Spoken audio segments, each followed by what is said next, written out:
بسم الله الرحمن الرحيم ওয়ালাইকুম আসসালাম রহমতুল্লাহ ওবরাকাতুহ। জনাব আরশাদ ভাই, আপনার ভয়েস মেসেজটি পেয়েছি অনেক আগে। আপনি জানতে চেয়েছেন ইউসুফ আলাইহিস সালামের সাথে জুলাইখার বিবাহ হয়েছিল কিনা, বা জুলাইখা ইউসুফের প্রেমে পড়েছিল কিনা, বিশেষ করে বিয়ে হয়েছিল কিনা, এই বিষয়টা অত্যন্ত তাগিদের সাথে জানতে চাওয়া হয়েছে। তাই বলি, ওয়াবিল্লাহি তৌফিক ওয়া হুয়া খায়রু মুঈনিন। ইউসুফ আলাইহিস সালাম তিনি হলেন একজন নবী। এই ইউসুফ আলাইহিস সালাম সম্পর্কে আল্লাহ রাব্বুল আলামিন কোরআন কারীমের ভিতরে সূরা ইউসুফে বিস্তারিত বর্ণনা দিয়েছেন। এবং জুলাইখা, যার এর নামটা পাওয়া যায় ইহুদি কিতাব থেকে, ইহুদি খ্রিস্টানদের কিতাব থেকে, ইসরায়েলি রিওয়ায়াত থেকে। তো এই জুলাইখা, যার কথা কোরআনে বলা হয়েছে ইমরাতুল আজিজ বলে, মানে আজিজ, মিশরের বাদশার বা মিশরের মন্ত্রীর স্ত্রী। তো মিশরের স্ত্রী, বাদশার বা মন্ত্রীর স্ত্রী প্রেমে পড়েছিল ইউসুফের, এটা ঠিক। তবে ইউসুফ আলাইহিস সালাম তার প্রেমে সাড়া দেননি এবং পরিশেষে তাকে এ কারণে জেল বরণ করা লেগেছিল। তো যা হোক, ইউসুফ আলাইহিস সালামের ঘটনা সূরা ইউসুফ থেকে জেনে নিতে পারা যায়। যাদের আরবি সম্ভব নয় আরবিতে বোঝা, তারা বঙ্গানুবাদ কোরআন বা তাফসীর দেখে জেনে নিতে পারে। তো ইউসুফ আলাইহিস সালাম তিনি প্রেমে পড়েননি, বরং তার প্রেমে পড়েছিলেন ইমরাতুল আজিজ, আজিজে মিশরের বিবি। এই জুলাইখার সাথে ইউসুফ আলাইহিস সালামের বিবাহ হয়েছিল কিনা পরবর্তীতে, এ মর্মে কোরআন এবং হাদিস নীরব। কোনো সহিহ হাদিস পাওয়া যায় না যে জুলাইখার সাথে ইউসুফ আলাইহিস সালামের বিয়ে হয়েছিল। বাকি যে কথাগুলি বলা হয় এগুলো সব তাফসীরি রিওয়ায়াত, যার মূল উৎস হলো ইহুদ খ্রিস্টানদের কিতাব। তো তাদের কিতাবাদির ভিত্তিতে কিছু কিছু তাফসীর কারকগণ বলেছেন যে জুলাইখার সাথে ইউসুফ আলাইহিস সালামের বিবাহ হয়েছিল এবং তিনি তার যৌবন ফিরে পেয়েছিলেন। আল্লাহ তাকে আবার আগের মতো যুবতী করে দিয়েছিলেন এবং রূপগুণে আবার তাকে আগের মতো করে দিয়েছিলেন, এবং বিয়ে হয়েছিল তার ইউসুফ আলাইহিস সালামের সাথে। তবে এই বর্ণনাগুলি ইসরায়েলি রিওয়ায়াত বিধায় এগুলির উপর নির্ভর করা যায় না।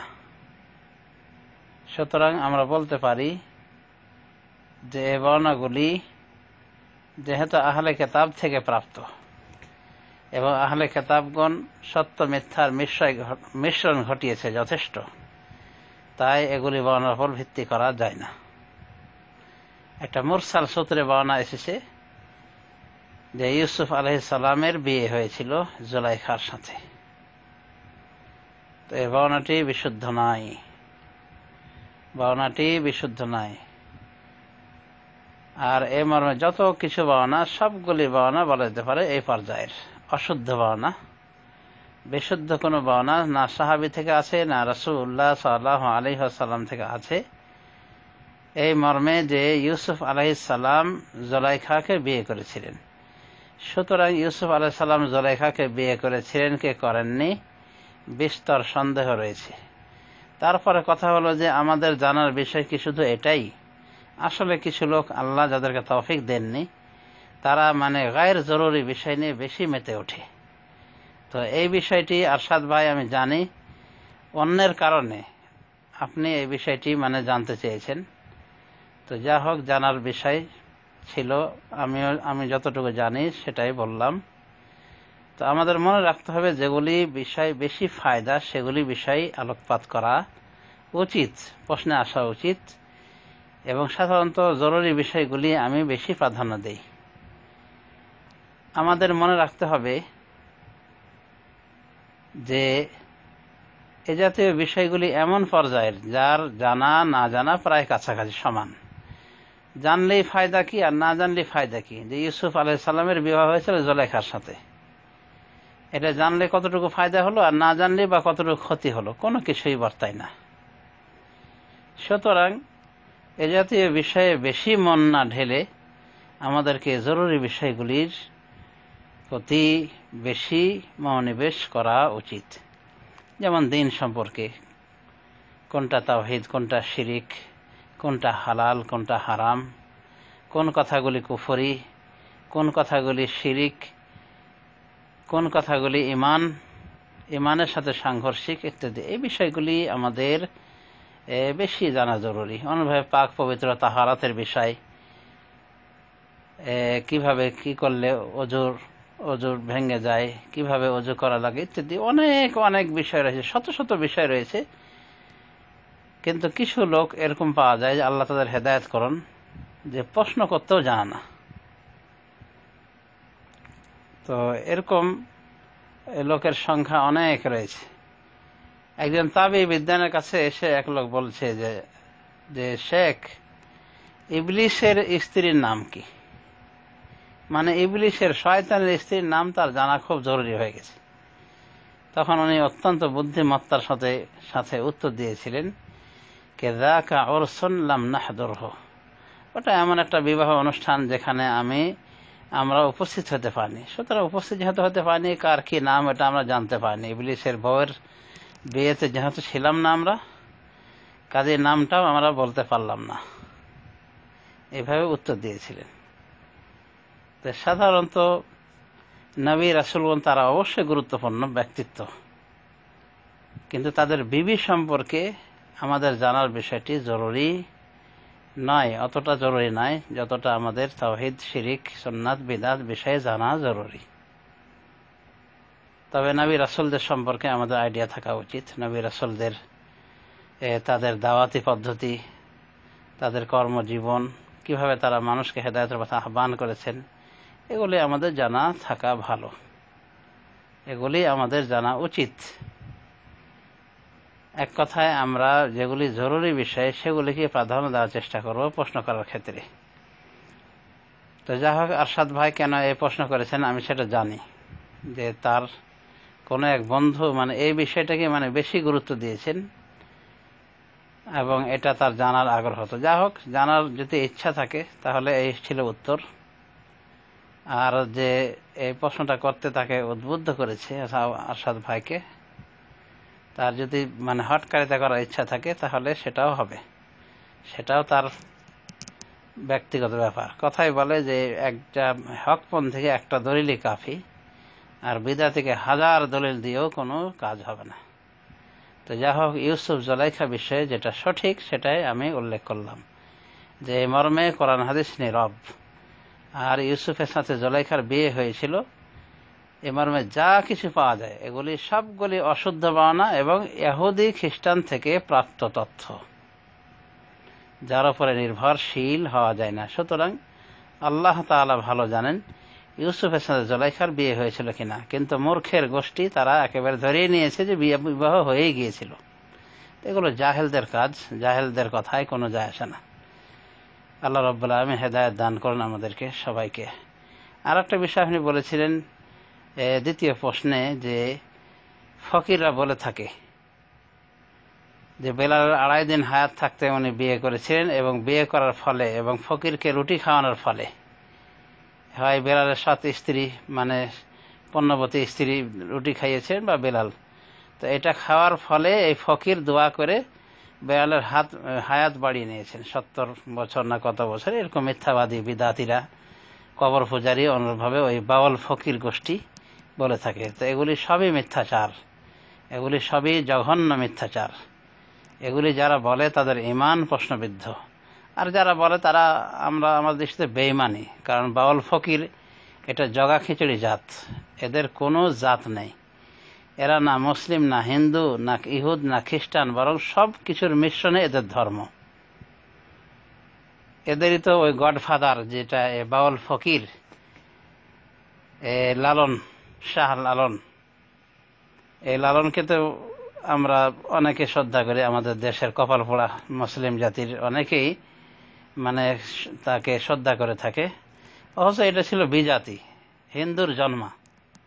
পরবর্তী এক সুফি, বেদাতি সুফি ভণ্ড পীরের হাতে বায়াত হয়। এরপরে তার ধর্ম এভাবে মিশ্রিত হয়ে যায়, হিন্দু, বৌদ্ধ, খ্রিস্টান সব মিলে তার ধর্ম, এবং তার কোনো জাতি ছিল না, এটা সে নিজেই স্বীকার করত। সে কবিতায় বলেছে যে, লোকে কয় লালন কি জাত সংসারে, লালন কয় জাত কি জিনিস দেখলাম না দুই নয়নেরে। এভাবে বলেছে, মানে কোন জাতের সে নিজেই জানে না। তো এই জাতীয় জাত বেজাত থেকে এ সমস্ত বাজে কথা ছড়ানো হয় যে বেলালের হায়াত বাড়িয়ে নেওয়া হয়েছিল ফকিরের মাধ্যমে, মানে ফকিরের অসিলায় বেলালের হায়াত বেড়ে গিয়েছিল 70,000 বছর, 70 বছর বা 80 বছর ইত্যাদি। এগুলি সবই শিরকি বিদাতি কাহিনী। আল্লাহ রাব্বুল আলামিন এই জাতীয় বিদাতপন্থীদেরকে, মূর্খ বক্তাদেরকে হেদায়েত দান করুন, যারা এভাবে মিথ্যাচার ছড়িয়ে বেড়ায় মানুষের নিকটে। আসল কথা যে হায়াত যখন ফুরিয়ে যায় তখন আর একদিনও আগায় না, একদিনও পিছিয়ে না, এক মুহূর্ত আগে পিছিয়ে হতে পারে না। এটা আল্লাহ রাব্বুল আলামিনের বিধান। লিকুল্লি উম্মাতিন আজাল, আল্লাহ বলছেন প্রত্যেক জাতির একটা নির্দিষ্ট মেয়াদ রয়েছে, সময় রয়েছে, আয়ু রয়েছে। ফাইদা জা আজালুহুম লা ইস্তাখিরুনা সাআতাম ওয়া লা ইস্তাকদিমুন, তাদের যখন নির্ধারিত সময় চলে আসে তখন তারা না আগাতে পারে না পিছাতে পারে। এটা হলো আল্লাহর কথা, সূরা আরাফে বলেছেন। আর মিথ্যাবাদীরা এই কথাগুলি জুড়ে দিয়েছে যে বেলালের এভাবে হায়াত বেড়ে গিয়েছিল ফকিরকে রুটি খাওয়ানো, মানে ফকিরের খুব মান, ফকিরের মানে মনে এক মর্যাদা, এই সমস্ত কথাবার্তা দ্বারা বোঝানো হয়েছে। আসলে ফকিরের গোষ্ঠীটা, বিশেষ করে লালন ফকির গোষ্ঠী, এগুলো আসলে মুশরিক, এরা বেজাত। অথচ এদের হাইলাইট করে এ জাতীয় আজে বাজে কথাগুলি বলা হয়ে থাকে। তা আল্লাহ হেদায়েত দান করেন। ওয়াইস কর্নি সম্পর্কে এরকম বাড়াবাড়ি করে বলা হয়ে থাকে যে উনি নাকি উম্মতের অর্ধেক গুনাহ মাফ করিয়ে নেন, মানে সেজদায় পড়ে, বাকি অর্ধেকও মাফ করে নিতেন। কিন্তু আলী রাদিয়াল্লাহু আনহু যখন রাসূল সাল্লাল্লাহু আলাইহি ওয়াসাল্লামের জামা তাকে দিতে গিয়ে তাকে সেজদাতে যখন ডাক দেন, তখন উনি উঠে যান আর বলেন যে কি সর্বনাশটাই না আপনি করলেন, আমি তো উম্মতের অর্ধেক গুনাহ মাফ করিয়ে নিয়েছি, আর কিছু সময় পেলে পুরা গুনাহ তাদের মাফ করে দিতাম। তো এই যে গাঁজাখড়ি কথা, বদমাশ শয়তান ভণ্ড পীরদের এবং এই লালন ফকির জাতের এই সমস্ত বিজাতিদের কথা, সবগুলি শয়তানিমূলক কথা, এরকম কোনো কথাই ঘটেনি। এই জামার ঘটনা সম্পূর্ণ মিথ্যাচার। অনুরূপভাবে এক এক করে সবটি দাঁত ওয়াইস করে নাকি ভেঙে দিয়েছিলেন এই অজুহাতে যে না জানি রাসূল সাল্লাল্লাহু আলাইহি ওয়াসাল্লাম কোন দাঁত ভেঙেছিল, হয়তো সামনের বা পেছনের ইত্যাদি, এই করে এক এক করে দাঁত 32টা দাঁতে উনি ভেঙে ফেলেছিলেন। তো এটাও একটা বানাওয়াট, ফকির জাতের মিথ্যা প্রহসন, মিথ্যা কথা। তো এইভাবে কত না কথাই রয়েছে, এই সমস্ত মিথ্যাবাদীরা ছড়িয়ে ছিটিয়ে রেখেছে। তো আল্লাহ রাব্বুল আলামিন এই জাতীয় মিথ্যুকদেরকে, শয়তান প্রকৃতির মানুষদেরকে হয় হেদায়েত দান করুন, অথবা এদের গোমরাহি থেকে মুসলিমদেরকে নাজাত দিন, যে করে হোক, যেটাই আল্লাহর জ্ঞানে ধরে। তো এই জাতীয় শয়তানরা আসলে ধর্মের নামে অনেক অধর্ম ছড়িয়ে রেখেছে। এই জাতীয় মিথ্যাবাদীরাই বড় পীর হিসেবে খ্যাত আব্দুল কাদের জিলানীকে মাবুদ মনে করে থাকে। তারা এই জাতীয় গল্প ছড়িয়ে রেখেছে যে 12 বছরের বরযাত্রীকে আব্দুল কাদের জিলানী জিন্দা করে দিয়েছিলেন। নাউজুবিল্লাহ মিন যালিক। অথচ হায়াত মওতের মালিক একমাত্র আল্লাহর হাতে। কিন্তু এই বজ্জাত, এই শয়তান প্রকৃতির মানুষগুলি, এই শিরিকবাদীগুলি বিশ্বাস করে যে আব্দুল কাদের জিলানীর হাতে হায়াত মত ছিল মানুষের। তারপর উনি ছেলেকে মেয়ে করতে পারতেন, মেয়েকে ছেলে করতে পারতেন। তো এই জাতীয় ওই যে ভৌরবী ভণ্ড বক্তা আছে, জাহেল বক্তা, এ বলে থাকে। যেমন কোনো এক মহিলা নাকি 6টা মেয়ে ছিল, পীরের কাছে গেলে পীর সাহেব প্রথমে এক ধমক দিলে তার মেয়েগুলি সব ছেলে হয়ে যায়, আর একটা ধমক দিলে পেটের মেয়েটাও ছেলে হয়ে যায়। এরপর আর একটা নাকি ধমক দিলে সারা বিশ্বের যত মেয়ে ছিল সবগুলি ছেলে হয়ে যেত। এটা হলো সে তাফাজ্জুল ভৈরবীর বক্তব্য। তো এই যে ভণ্ড বেদাতি মানুষকে যে কত গোমরা করছে, আর জনগণ যে কত গোমরা, এখান থেকে বুঝে দেখেন যে যা বলছে বা সুবহানাল্লাহ বলে হজম করে নিচ্ছে। অথচ কত বড় কুফরি কথা যে মানুষের ধমকে ছেলে মেয়ে হয়, মেয়ে ছেলে হয়, নাউজুবিল্লাহ মিন যালিক। আর সারা পৃথিবীর মেয়েরা নাকি ছেলেই হয়ে যেত ধমক দিলে। তো এভাবে কোনো পীরের হাতে ক্ষমতা মানে আছে এরকম মনে করা, ছেলেকে মেয়ে করতে পারে, মেয়েকে ছেলে করতে পারে, তাও আবার ধমকে, বাস একটা ধমক দিল কাফি। তো এগুলো মুশরিকদের কথা। এই জাতীয় শয়তানদের সংখ্যা অনেক রয়েছে এবং অনেক অনেক ভণ্ড বক্তা রয়েছে। এই বক্তারাই এই জাতীয় বাজে কথাগুলি, এই জাহেল বক্তারা এই বাজে কথাগুলি ছড়িয়ে ছিটিয়ে রেখেছে। তো যে সমস্ত বক্তা দ্বারা শিরিক এবং কুফরি ছড়িয়ে থাকে তাদের মধ্যে রয়েছে তফাজুল ভৈরবী, যুক্তিবাদী, তারপর নাসিরউদ্দিন চাঁদপুরি। এই সমস্ত গাঁজাখোর বক্তারা মানুষকে বিভ্রান্ত ছাড়া আর কিছু করে না। এদের কথা যত শুনবে মানুষ তত গোমরা হবে, তত পথভ্রষ্ট হবে। তো যা হোক, আল্লাহ হেদায়েত দান করুন।